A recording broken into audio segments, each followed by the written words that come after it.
Hey, you guys, this is Tina, Infinite Moon Love 1111. Hopefully you guys can hear me okay as I have my headset on. We're going to go ahead and tap into the Aquarius energy. I don't know why I saw something fly across there, but interesting. I have my window open. It's pretty dark out. So, hi, hello, my name is Tina, Infinite Moon Love 1111, a psychic, tarot, intuitive reader.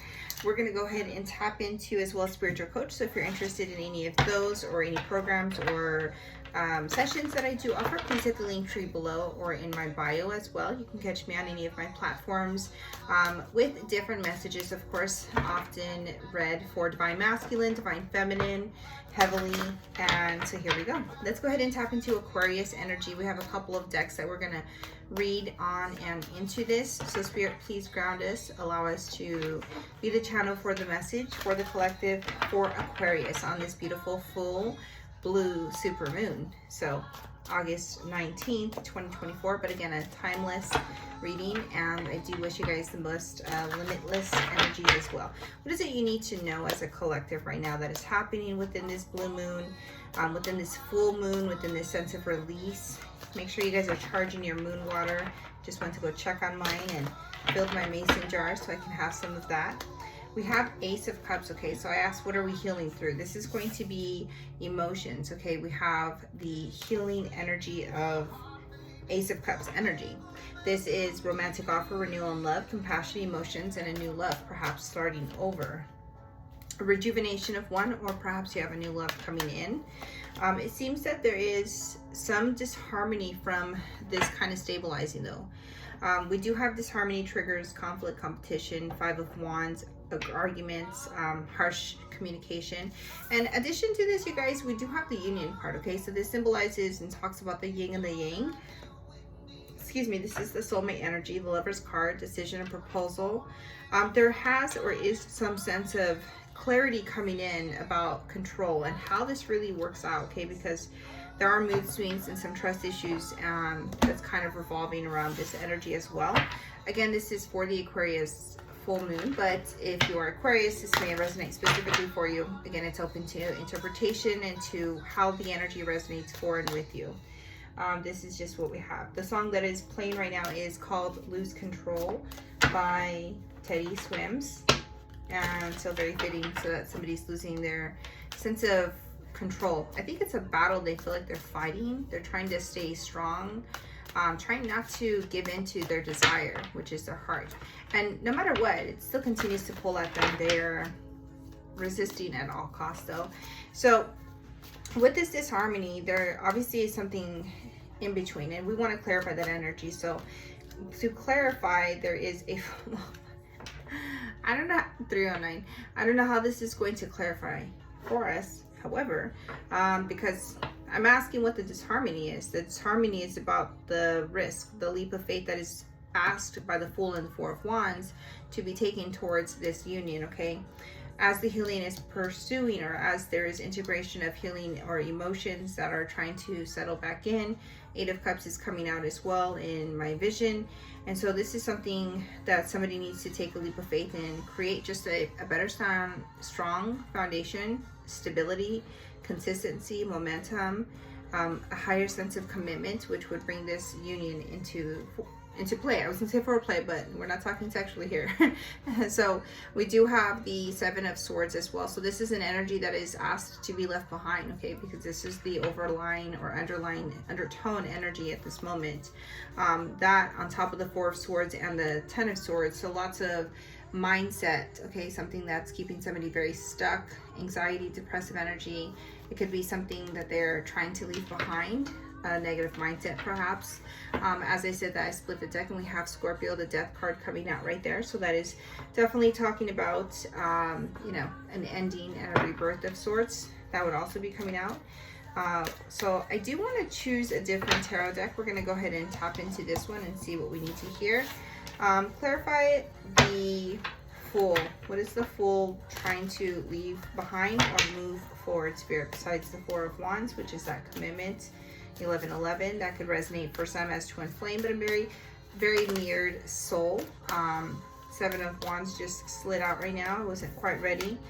but that would be somebody who's very guarded and protected. So the leap of faith that they may be having to take right now is that they have to leap forward into their confidence, solar plexus, which if you guys can see, I have a couple of candles lit back there, orange, pink, and yellow. So we have some heart space, some love, and some solar plexus, fearlessness, courage, as well as solar sacral, which is relation, emotions, and how we're processing those. So what else does the collective need to know, Spirit? What do they need to let go of? What is the forward movement of this energy? The forward movement is, okay, so there is a King of Wands that is coming out. And I usually put it on the top to kind of resonate or emphasize an energy that's kind of leading and guiding, but right now the King of Wands is the undertone. So I do feel like it's almost like the underworld, right? That's how I'm seeing it. But normally everything has a message in the way that I intuitively lay this out as well. So with the Knight of Pentacles, though, we do have this energy where somebody's been creating stability, somebody's been momentum, there's been momentum, consistent acts of action of whatever they're trying to take the lead in. Okay, this person, obviously a very masculine energy with the King of Wands. They could be trying to suffocate their own passion. Okay, it could be their desire. This is the I feel like this is more of a present, because this is like the energy overlying that would desire that's coming forward either way, but this is that present energy. The Three of Cups would signify Three of Cups would signify this energy of celebration, you know, in any sort of that. So that would be really the energy. Now the Hermit is overlying of that energy, so I do feel like between the action and the celebration and the desire for the goodness, right, the King is lacking the confidence because he's underneath. I also feel he's hiding that self-confidence. He's hiding, or he's not really stepping into that strong presence and energy, where the Hermit is Virgo energy, and that's also what we have, like, you know, Capricorn, Taurus, Virgo, but then Libra, Aquarius, Gemini. Interesting. We have Virgo right there heavily though, and then the King of Wands is the Leo, Aries, Sagittarius.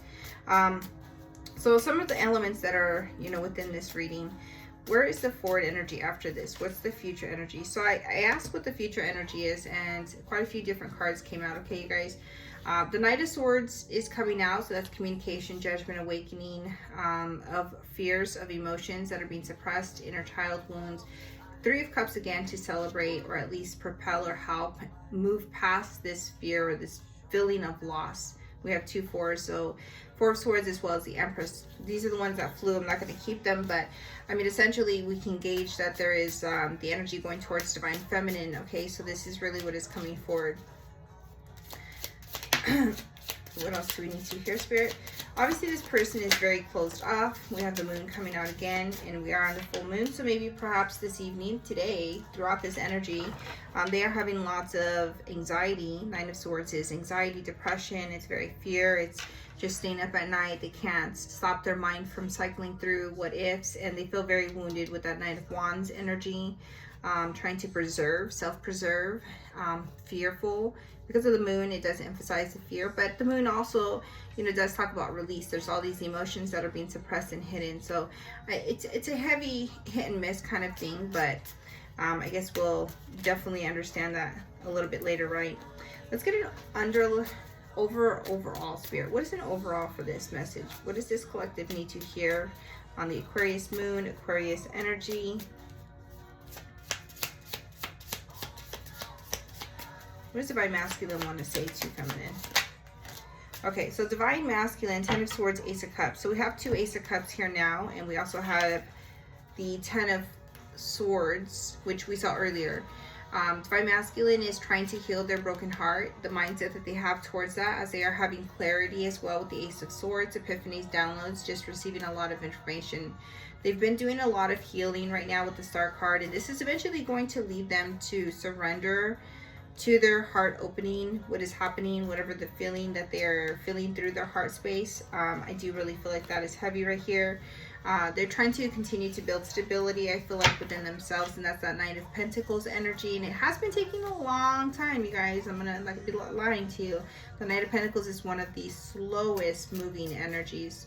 So I do hope that this message resonates for you guys. I'm gonna make this a little bit shorter than the average, but we'll go ahead and hit Pisces here soon. So if you are Pisces element or zodiac, check back for that. Namaste.